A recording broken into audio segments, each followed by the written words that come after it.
Kætrин Mэнsfilд, Taking the Veil. It seemed impossible that anyone should be unhappy on such a beautiful morning. Nobody was, decided Edna, except herself. The windows were flung wide in the houses. From within there came the sound of pianos. Little hands chased after each other and ran away from each other, practicing scales. The trees fluttered in the sunny gardens, all bright with spring flowers. Street boys whistled. A little dog barked. People passed by walking so lightly, so swiftly, they looked as though they wanted to break into a run.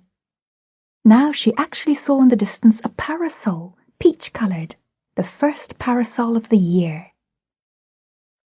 Perhaps even Edna did not look quite as unhappy as she felt. It's not easy to look tragic at 18 when you're extremely pretty, with the cheeks and lips and shining eyes of perfect health. Above all, when you're wearing a French blue frock and your new spring hat trimmed with cornflowers. True, she carried under her arm a book bound in horrid black leather. Perhaps the book provided a gloomy note, but only by accident. It was the ordinary library binding. For Edna had made going to the library an excuse for getting out of the house to think, to realise what had happened, to decide somehow what was to be done now. An awful thing had happened. Quite suddenly, at the theatre last night, when she and Jimmy were seated side by side in the dress circle, without a moment's warning. In fact, she'd just finished a chocolate almond and had passed the box to him again. She had fallen in love with an actor. But fallen in love. The feeling was unlike anything she had ever imagined before.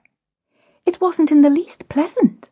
It was hardly thrilling, unless you can call the most dreadful sensation of hopeless misery, despair, agony, and wretchedness thrilling.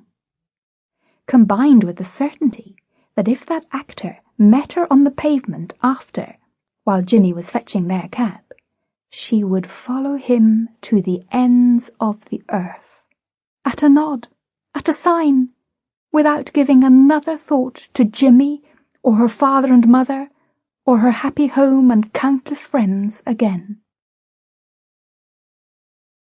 The play had begun fairly cheerfully. That was at the chocolate almond stage. Then they... Sample complete. Ready to continue?